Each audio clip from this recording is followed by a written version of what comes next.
pues hay un juicio en contra de empresarios bananeros, pues que no les ha pasado nada y que posiblemente no les pase nada. Los empresarios que financiaron las Convivir siguen teniendo poder, siguen teniendo plata, siguen teniendo tierra y siguen financiando campañas políticas a nivel nacional. En esa reunión se pactó que Chiquita Brands iba a empezar a financiar las Convivir con 3 centavos de dólar por cada caja de banano exportada. Es importante que la gente haga esa conexión porque vean cómo se conecta esta contratista que estaba asignada al despacho de Uribe junto con Irving Bernal, que estuvo en la reunión de Montecasino. Álvaro Uribe es un protagonista en esta historia de principio a fin. Fue la persona que les dio la personería jurídica a estos paramilitares que fueron a la gobernación y entregaron papeles con sus nombres. Pero siento que lo de los empresarios pasó un poquito como de agache. Entonces, ese es el nivel de impunidad que hay en nuestro conflicto y que mientras que esos niveles de impunidad no se resuelvan, yo creo que nuestra guerra se va a reciclar y reciclar. Claro, seguramente hay sectores del empresariado colombiano que no están interesados en que se hable de esto, mucho menos ahora.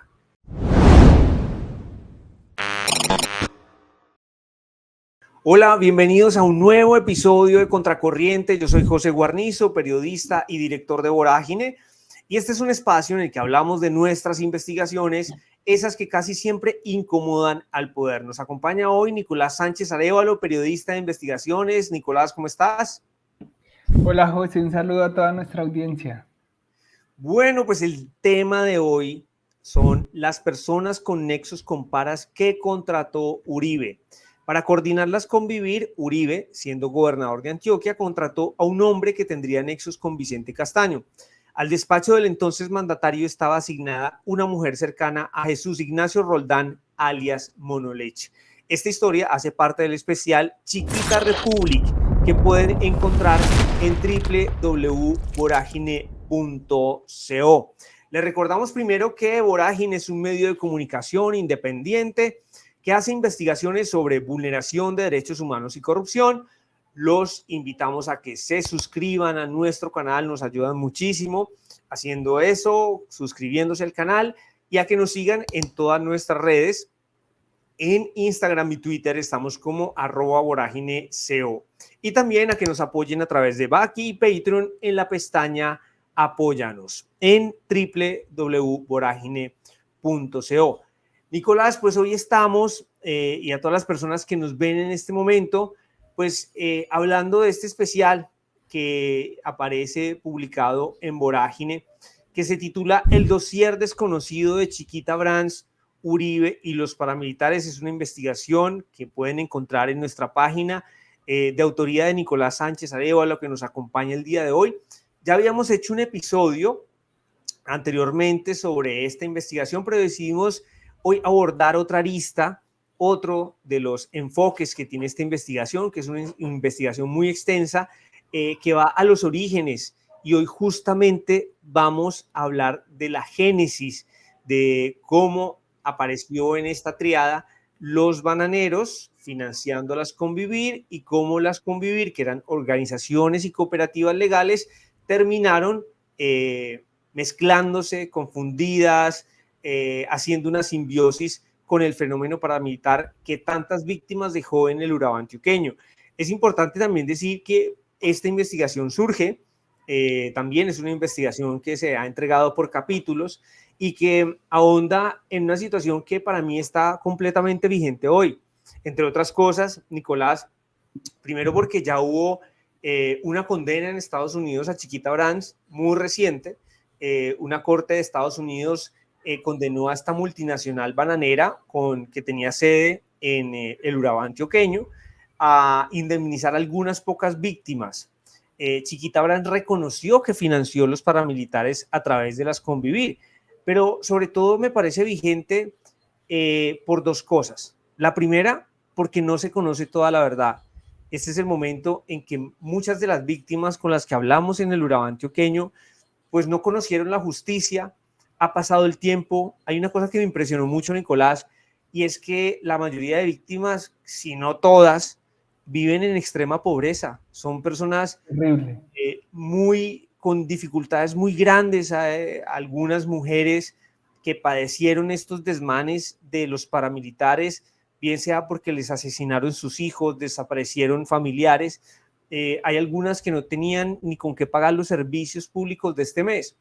Y en contraposición, pues hay un juicio en contra de empresarios bananeros, pues que no les ha pasado nada y que posiblemente no les pase nada. Hay algunos que están acusados ya por la fiscalía por financiación del paramilitarismo, otros están enfrentando un juicio, pero con el riesgo, digamos, de que ese caso prescriba.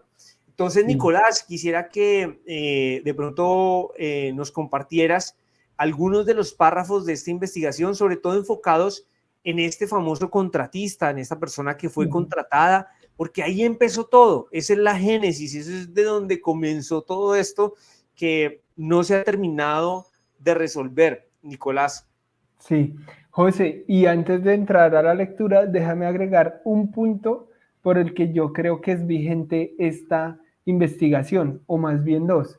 El primero es que los empresarios que financiaron las Convivir siguen teniendo poder, siguen teniendo plata, siguen teniendo tierra y siguen financiando campañas políticas a nivel nacional. Eso creo que hace este tema también muy importante. Y el segundo es que en parte, este tema de las Convivir y del paramilitarismo pues de mediados de los 90 nos explica a nosotros fenómenos paramilitares que persisten todavía en Urabá. Las personas que lean de manera completa nuestra investigación van a ver que Otoniel se entregó en 1996 al Estado y el Estado se lo entregó a los paramilitares y Otoniel, pues como todos sabemos, fue el comandante durante varios años del ejército de las autodefensas gaitanistas de Colombia. Entonces, solamente agregar esas dos cosas y ya entramos a la lectura. Entonces, la génesis. En 1996, año de la instauración de las Convivir en Urabá, Álvaro Uribe, gobernador de Antioquia, y el general Rito Alejo del Río estaban comprometidos con la proliferación de esas cooperativas. El oficial comandaba la Brigada 17 con sede en Carepa, Antioquia. El segundo al mando era el coronel Carlos Alfonso Velázquez, quien resultó ser una piedra en el zapato. En una entrevista con El Espectador, rememorando sus labores como oficial de inteligencia de esa unidad militar, contó que varias veces advirtió que esas organizaciones serían cooptadas por los grupos armados.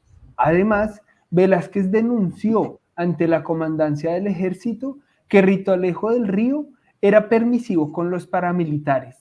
La queja que interpuso le costó su carrera militar. El 1 de junio de 1996 fue relevado de la Brigada 17 y en agosto del mismo año fue expulsado del ejército. Y ojo con las fechas, el 1 de junio de 1996. Con Velázquez fuera del camino se instauraron las Convivir en Urabá. El 23 de junio de 1996, Uribe otorgó la primera personería jurídica a una cooperativa llamada Costa Azul. La organización operó en Necoclí y estaba comandada por Carlos Alberto Ardila Hoyos. Ya vamos a ver quién era este personaje.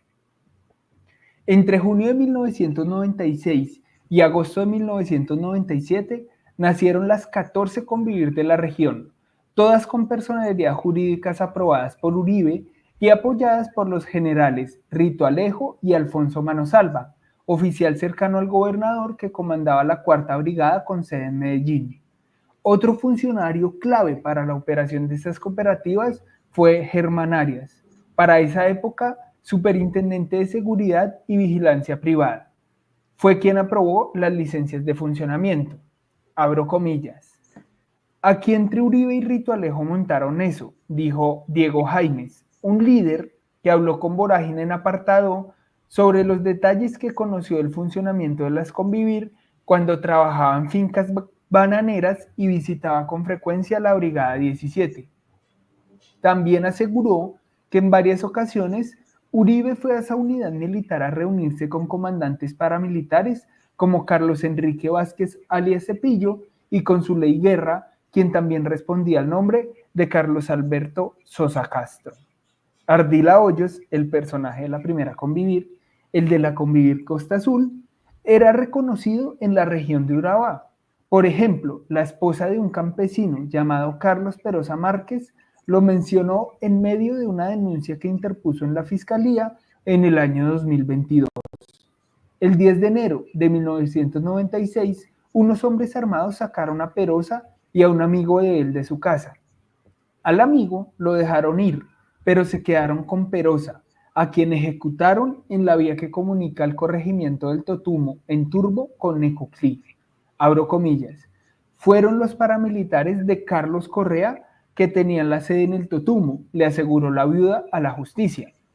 Carlos Correa era el alias de Ardila Hoyos, uno de los fundadores de las autodefensas campesinas de Córdoba y Urabá y director de Costa Azul, la primera Convivir que Uribe y Rito Alejo bendijeron en la zona. Y aquí un dato adicional que nos dieron desde la región de Urabá después de publicada la nota, y es que Carlos Alberto Ardila Hoyos fue el fundador o uno de los fundadores del bloque Elmer Cárdenas de las autodefensas que delinquió en el departamento de Chocó.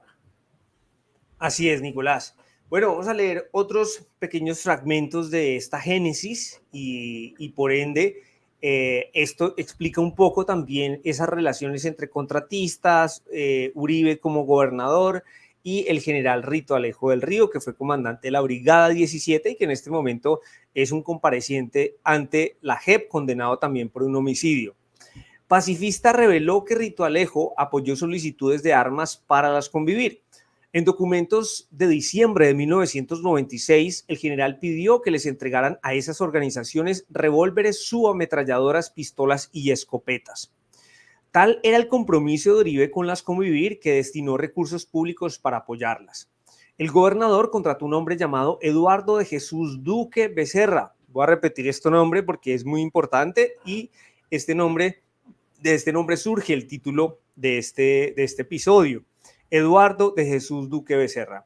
El objeto contractual rezaba, abro comillas, la prestación de servicios personales del contratista para implementar REDIS, campaña Ciudadanos Vigilando, coordinación, asociaciones Convivir, cierro comillas. El tiempo de ejecución quedó fijado entre el 23 de septiembre y el 31 de diciembre de 1996. Las fechas coinciden con los meses clave para la conformación de esas cooperativas en Urabá. Vorágine conoció por medio de documentos de la Fiscalía que el excomandante paramilitar Rodrigo Alberto Zapata habló sobre el contratista Duque en una versión libre de abril de 2015 ante Justicia y Paz. Según dijo, Vicente Castaño, hermano de Carlos Castaño, narcotraficante y uno de los fundadores de las autodefensas, le presentó a Duque en una finca, en la finca Las Tangas, una reconocida base paramilitar de los Castaño. Agregó que respondía al alias de Pavarotti, que le ayudaba a los paramilitares y que supo que era cercano a Pedro Juan Moreno, el secretario de gobierno de Uribe. Entonces, ese es el contratista, esa fue la persona que contrató la gobernación de Antioquia para estos trabajos y terminó mencionado en estos procesos con relación con los paramilitares. Y ya para cerrar, quisiéramos compartir estos últimos párrafos. La gobernación también contrató a una mujer llamada Sor Enid Ospina Rendón. Ella tuvo dos contratos, uno entre el 1 de marzo y el 30 de diciembre de 1997 y el otro entre el 2 de enero de 1998 y el 1 de enero de 1999. Ospina estaba asignada al despacho del gobernador. En 2014 se supo públicamente de la familiaridad de ella con Jesús Ignacio Roldán, alias Monoleche, un paramilitar de la entraña de la Casa Castaño desde finales de los 80. En medio de un proceso judicial en el que terminó condenada por concierto para delinquir y desplazamiento forzado, se conoció que ella tramitó el matrimonio entre Monoleche y su esposa. Además que lo visitaba en la cárcel cuando estuvo preso y que le daba reportes detallados de negocios con Palma Africana. La justicia comprobó que esa mujer y otros empresarios se unieron con paramilitares con el fin de desplazar comunidades en el Bajo Atrato Chocuano, zona que colinda con Urabá, para desarrollar proyectos palmeros. Los militares y los políticos estaban comprometidos con las Convivir, los empresarios también. En 1996 se llevó a cabo una reunión en una lujosa mansión de los hermanos Castaño, conocida como Montecassino, en el barrio El Poblado de Medellín. En el encuentro participaron Raúl Hasbún, comandante del Frente Alex Hurtado del bloque bananero, Carlos Castaño, máximo comandante de las autodefensas campesinas de Córdoba y Urabá, ACCU, los directivos de Chiquita Brands en Colombia, Charles Kaiser y Reinaldo Escobar de la Hoz, y el poderoso empresario bananero Irving Bernal, quien era integrante de la junta directiva de la Asociación de Bananeros de Colombia, Augura. Castaño hizo una exposición sobre su proyecto paramilitar, le prohibió a los bananeros pagarle extorsiones a la guerrilla, y Kaiser, que hizo parte del ejército estadounidense, contó una historia sobre su participación en la guerra de Vietnam. Entonces, esta es la historia, Nicolás, en este texto, esta investigación, Nicolás, sobre este contratista, que creo que está muy bien contada y queda claro, digamos, a partir de esta lectura. Quisiera preguntarte, Nicolás, porque en la última parte que estuve leyendo se habló de una reunión en Montecassino, que es una mansión que tenían los Castaño en la avenida El Poblado. Eso queda cerca de la Milla de Oro para las personas que conocen Medellín.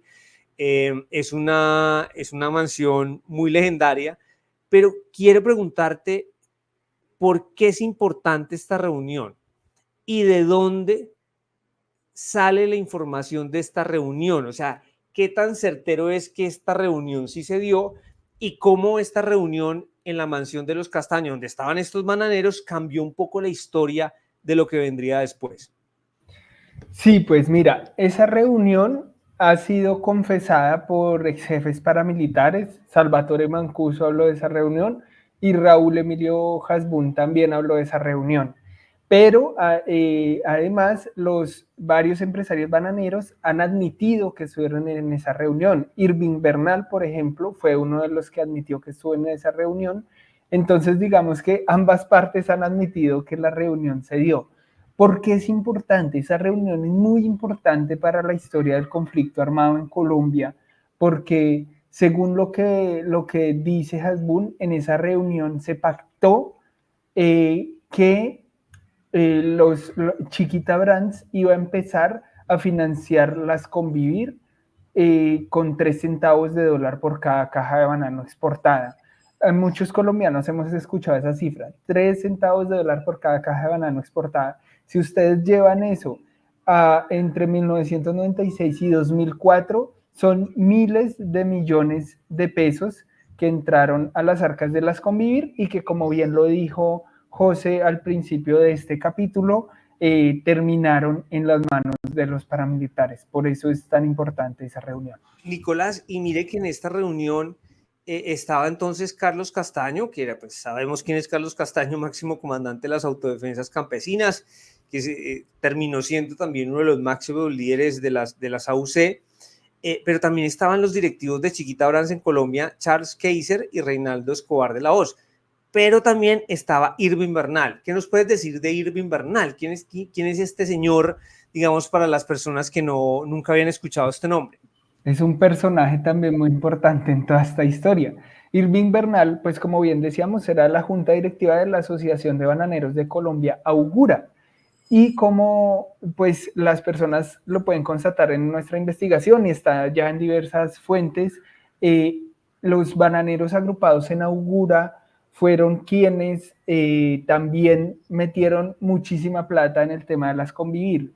Entonces, un poco la importancia de Irving Bernal era también esa, o sea, como su cargo en Augura, y años después, Irving Bernal terminó condenado por hacer parte de ese entramado de despojo en el Bajo Atrato Chocuano, por el que también fue condenada Sobrenido Espina Rendón. Entonces, es importante que la gente haga esa conexión porque vean cómo se conecta esta contratista que estaba asignada al despacho de Uribe junto con Irving Bernal, que estuvo en la reunión de Montecassino y los dos estuvieron en el mismo proyecto criminal, que era un proyecto criminal de Vicente Castaño en los ríos Curvarado y Jiguamiandó, en el Bajo Atrato Chocuano. Ahí, digamos, en nuestro reportaje podrán encontrar un poco más de detalles sobre eso, pero es más o menos la importancia de Irving Bernal en todo esto. Y después hubo muchas figuras de Augura que estuvieron metidas, digamos, en todo este tema, ¿no?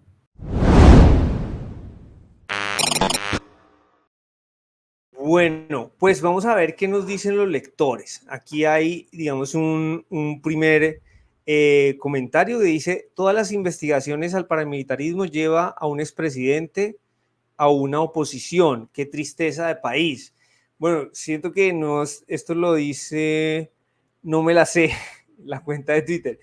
Está un poquito confusa, pero bueno, nos dice que todo nos lleva al expresidente Uribe y también habla de oposición. Yo creo que en primer lugar, pues yo creo que esto no tiene que ver con que Uribe esté en la oposición al gobierno de Petro, ni tiene que ver con que haya una oposición a Petro. Incluso me da pie para decir, Nicolás, y quiero también escuchar tu opinión, investigar lo que pasó con Chiquita Brands no tiene nada que ver con Petro, ni con que Uribe sea opositor.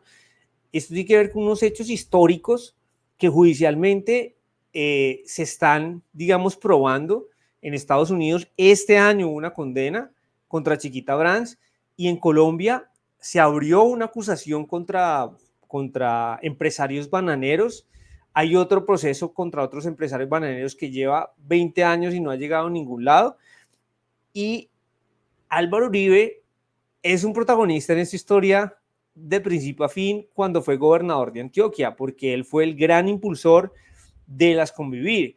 Entonces podría haber sido otro personaje. Aquí no interesa si él es opositor o no es opositor, o si es de un bando, del otro, de un bando político, de otro bando político. A nosotros como periodistas nos interesa reconstruir la historia, independientemente de su ideología política, de lo que vino después con él, si fue presidente o no. Pero creo que, y esta es la pregunta que te quiero hacer, Nicolás, ¿por qué el exgobernador de Antioquia, Álvaro Uribe, más que el expresidente Uribe, ¿cierto?, es tan importante en esta historia? ¿Y por qué, como lo sugiere este trino, pues esos caminos siempre nos llevan a Uribe? Es decir, pues, ¿qué hacemos, no? O sea, digamos que esto no... La culpa de nosotros no es, ¿no? O sea, ¿por qué la historia de las Convivir y de los bananeros nos siguen llevando al exgobernador Álvaro Uribe? Sí, no, pues es que lo que pasa es que como tú lo decías, a nivel nacional, en la época de las Convivir, el gran impulsor de las Convivir fue Álvaro Uribe Vélez. Es que al país no se le puede olvidar que en un momento que hubo una demanda de inconstitucionalidad ante la Corte Constitucional del decreto y la ley que crearon las Convivir y que le dieron, digamos, un marco legal a las Convivir, el secretario de gobierno de Álvaro Uribe fue a defender a la Corte Constitucional las Convivir y fue también Álvaro Uribe a defender a la Corte Constitucional las Convivir. Y como lo decimos en nuestro reportaje, y eso es una verdad absolutamente probada, las Convivir de Urabá arroparon de legalidad unos grupos de paramilitares que ya operaban en la región. Y eso es un ejemplo, el señor Ardila Hoyos. Y Álvaro Uribe Vélez fue la persona que les dio la personería jurídica a estos paramilitares que fueron a la gobernación y entregaron papeles con sus nombres. O sea, no fue que pusieron a otros ahí a firmar, no, eran los propios paramilitares los que salían en esos papeles de conformación de las Convivir y fueron a esos paramilitares a quienes Álvaro Uribe les aprobó esas Convivir. Y yo quiero decir una cosa que la audiencia puede no conocer. Y es que yo creo que unos 6 años investigando el tema de las Convivir. Y eso se puede, digamos, corroborar de forma muy sencilla. Yo trabajé hace unos años en El Espectador. En El Espectador yo empecé a publicar ya algunos asuntos relacionados a las Convivir. Entonces, mi interés ahorita no es que Uribe esté en la oposición, ¿no? O sea, esto yo lo investigo desde antes de que Álvaro Uribe fuera opositor de Gustavo Petro. Es algo que, pues en este momento, digamos, para esta para esta publicación no es importante, pero sí es muy importante dejar en claro ese papel determinante que tuvo él en ese episodio de la historia del paramilitarismo que marcó el curso de la guerra en Colombia. Así es, Nicolás. Bueno, vamos a leer otro comentario. Estas son las verdades que quieren mantener ocultas, los nexos entre mineras, bananeros, palmicultores, ganaderos con los paramilitares y los políticos, y ellos son los que daban el dinero, también ordenaban las muertes, que caigan los que tengan que caer. Bueno, o sea, es decir, yo creo que, por ejemplo, no sé también qué lectura se puede hacer de esto, pero digamos que, por ejemplo, el proceso de justicia y paz, que justamente fue el proceso que adelantó Uribe siendo presidente para la desmovilización de las estructuras paramilitares que al final no se desmontaron esas estructuras, pero digamos, hubo una extradición de unos excomandantes paramilitares y ese proceso de justicia y paz, mal o bien, ¿cierto? Tuvo unas declaraciones y unas versiones libres de excomandantes paramilitares que de alguna manera ayudaron a esclarecer muchos hechos que no se habrían conocido si estos ex paramilitares no hubieran dado las versiones libres. Pero ¿qué siento yo, Nicolás? Y me gustaría conocer tu opinión. Y es que sí se supo mucha verdad, sí, por ejemplo, se pudieron unidades de la Fiscalía de exhumaciones encontrar muchos cuerpos, ¿sí? Pero siento que lo de los empresarios pasó un poquito como de agache. Entonces, ¿por qué son importantes los empresarios en toda esta ecuación? Pues porque pusieron el billete, pusieron la plata. El mismo HH en este reportaje de Nicolás dice pues que obviamente ese dinero se iba para fortalecer las tropas. Obviamente no lo iban a utilizar para hacer carreteras, obras de caridad, no, los paramilitares usaban este dinero que vino de los bananeros, pues para fortalecer sus filas. Y me gustaría que de pronto pudieras ahondar un poquito de eso. ¿Qué tan importante fue el dinero que entregaron los bananeros para la expansión paramilitar? Fue fundamental, fue fundamental. Si uno mira las fechas y si uno mira los hechos, ¿no? Esto está cruzado en nuestro reportaje, pero desde Urabá, cuando ya los bananeros entregaban dinero a las convivir y las convivir a los paramilitares, desde Urabá salieron los paramilitares hacia Mapiripán, a hacer esa masacre de Mapiripán, que fue pues espantosa como todas las masacres, pero que marcó un hito de expansión del paramilitarismo. Si uno mira, por ejemplo, el iguano era un Jorge Iván Laverde, él empezó en Urabá y él fue enviado hacia norte de Santander a comandar el Frente Fronteras, que fue el frente que creó los famosos hornos crematorios en los que desaparecieron cientos de personas. Y no solo eso, al iguano se le pueden adjudicar más de 1000 homicidios. O sea, digamos, las proporciones de lo que significa esto en términos humanitarios y en la historia del conflicto colombiano es bastante abrumador. Sí, es terrible. Y yo siempre me he preguntado qué hubiese pasado con la expansión, si hubiese sido posible esa expansión de los ejércitos de Carlos Castaño sin la financiación decidida de sectores bananeros, de sectores mineros. Yo creo que no, yo creo que no. Pero, y hay algo muy importante que tú has dicho, José, en el proceso de justicia y paz, se judicializó a una parte, digamos, de la política de los paramilitares, que fue todo el escándalo de la parapolítica, ¿no? Los excomandantes paramilitares resultaron presos, ellos pagaron 8 años, muchos de ellos fueron extraditados, muchos de ellos incluso pagaron más de 8 años de cárcel por su extradición. Pero el sector económico no hay nada, o sea, el único condenado por el proceso de financiación de los grupos paramilitares en Urabá, el proceso de financiación empresarial de grupos paramilitares en Urabá, es un conductor, el conductor de un carro que llevaba la plata de Chiquita Brands hacia los paramilitares. Entonces, ese es el nivel de impunidad que hay en nuestra en nuestro conflicto y que mientras que esos niveles de impunidad no se resuelvan, yo creo que nuestra guerra se va a reciclar y reciclar, porque es que si el resultado de usted financiar a los grupos paramilitares es que se vuelve más rico y además de eso el Estado le garantiza a usted la impunidad, pues va a ser una vía de seguir acaparando riqueza en Colombia. Nicolás, y otra cosa es que, claro, seguramente hay sectores del empresariado colombiano que no están interesados en que se hable de esto, mucho menos ahora. O sea, eso es una realidad.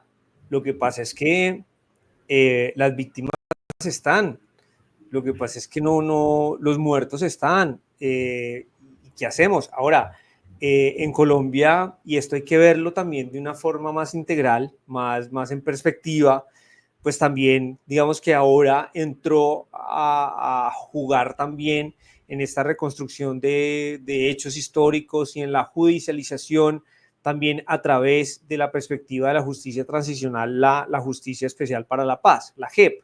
Entonces, bueno, ahí hay un debate importante, un debate serio sobre cuáles hechos, cuáles son las personas, pero bueno, digamos, ahí hay un marco también para que se sepan algunas cosas que no terminó de zanjar la Ley de Justicia y Paz en el gobierno de Uribe.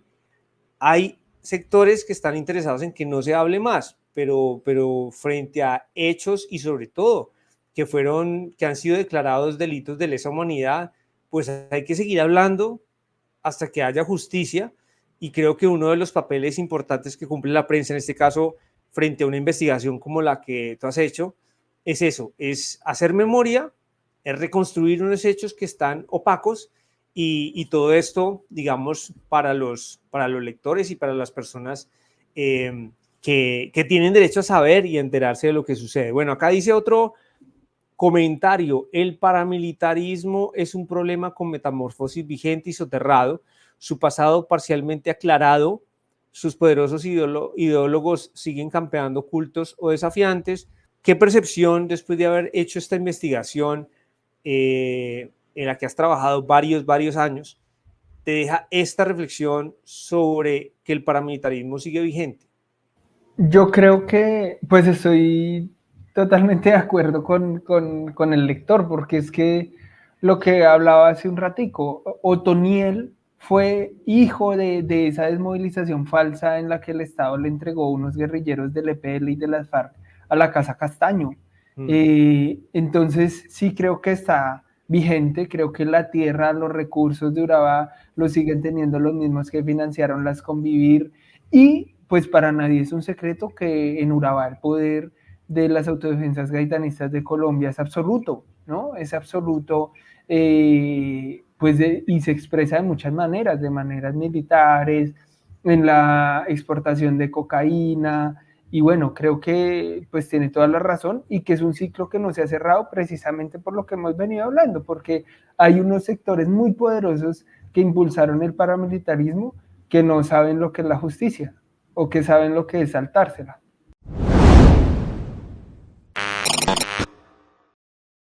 Bueno, Nicolás, antes de ir cerrando este contracorriente, quería preguntarle también un par de cosas que también se puedan encontrar los lectores en esta investigación, porque obviamente ya habíamos hecho otro episodio de Contracorriente hablando de este tema.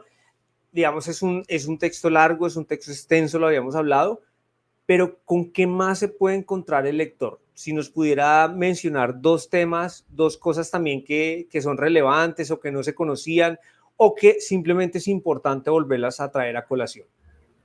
Bueno, creo que hay dos cosas que son importantes. La primera es una supuesta razón que envió el expresidente, que habría enviado el expresidente Álvaro Uribe Vélez a Raúl Emilio Hasbún para que no hablara sobre los empresarios bananeros. Ahí van a encontrar detalles de cómo nosotros reconstruimos la historia de esa supuesta razón que envió Uribe. Y lo otro es la participación de la ex vicepresidenta Marta Lucía Ramírez en el juicio que se adelanta contra 10 exdirectivos de Chiquita Brands y de Banacol. Ella fue testigo de la defensa y defendió a uno de los bananeros de Banacol. Creo que esas son dos cosas muy importantes y nada, pues van a encontrar la historia de un exguerrillero que fue entregado por el Estado a la Casa Castaño. Él nos contó paso a paso cómo vivió él esa desmovilización, como ese anhelo de salir de la guerra, y terminó después en las Convivir de Urabá. Creo que esa es una historia pues O que sea, raya con lo increíble, pero ¿qué pasó? claro, lo que nos estás contando acá es que era un guerrillero del EPL, ¿cierto? Él Sí, toma la decisión de entregar las armas, de desmovilizarse porque estaban pidiendo una plata por él, y resulta que en el acto de desmovilización se da cuenta que él y todos sus compañeros ya estaba hablado y pactado que no se iban a ir para la casa, sino que se iban a engrosar las filas de los paramilitares. Y este, concretamente, el que tú cuentas, el que hablaste, el que encontraste, con el que hablaste, lo asignan después de unas tareas a que se vaya para una convivir. ¿Es así? tal cual, es así. Él termina en la guerra del lado de las Convivir porque no se puede salir por esta falsa desmovilización en la que, entre otros personajes, sale mencionado el exministro y ex candidato presidencial Horacio Serpa. Claro. Bueno, Nicolás, pues muchas gracias por compartirnos durante estos minutos este otro aparte de esta investigación periodística sobre las Convivir, Chiquita Orange, que hemos denominado Chiquita Republic. Entre otras cosas, ¿por qué Chiquita Republic? ¿Cuál fue la reflexión que hicimos alrededor de que este fuera el título de esta serie de entregas y de investigaciones? Chiquita Republic. Pues José, contarle a la audiencia que nosotros viajamos juntos a Urabá y eso nos dio a nosotros mucho tiempo de reflexionar sobre todo este especial, ¿no? Y creo que en algún punto, pues yo estaba leyendo también el libro de Roberto Hercher que se llama Crónicas Bananeras, ahí entendí de dónde salía el término repúblicas bananeras, que es como unas repúblicas en las que las compañías bananeras tienen incluso más poder o subyugan los poderes del Estado. Y con esas ideas en mente, nosotros caminando por una calle de apartados, llegando casi al hotel donde nos estábamos quedando, yo te dije, oye, ¿qué tal Chiquita República?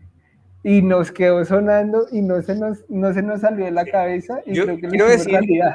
quiero decir que hubo un momento en que te arrepentiste de que fuera Chiquita República Sí. y yo te volví a convencer de que de eso que se te había ocurrido sí era, entre otras cosas porque lo que tú ves en Urabá es eso, es lo que se ve actualmente y lo que sucedió antes y lo que sigue sucediendo. Es una república bananera y las decisiones de la justicia se han tomado desde esa perspectiva y siento que Chiquita Brands es una multinacional conocida en todo el mundo, con operaciones en múltiples países, y terminó pasando lo de las crónicas bananeras y terminó pasando finalmente eso también en Urabá, con unas consecuencias humanitarias eh, difíciles de expresar con palabras. Los muertos, las masacres son impresionantes y en Chiquita República suceden esas cosas bajo esas lógicas y bajo esas dinámicas. José, y yo te voy a contar porque en un momento me arrepentí, que uno siempre está como pensando en Sí. las cosas, y yo te decía, oye, ¿por qué no República Chiquita o Chiquita República? Porque yo estaba pensando un poco en un concierto que dio Rubén Blades, que él dice, esta canción se titula en español Plantación Adentro y en inglés Plantación Adentro. Entonces yo pensé en esa idea de Rubén Blades y dije, ve, pero ¿por qué no nos vamos por el español? Y tú me diste un argumento muy bueno de por qué deberíamos irnos así, Chiquita República. No sé si lo recuerdas. No, no me acuerdo ya qué No, dije. tú me dijiste pues que tenía mucha relación como con la industria bananera gringa estadounidense. Tú dijiste, no, Claro, aquí lo vamos a retratar así. claro, y además que lo hablamos muchas veces.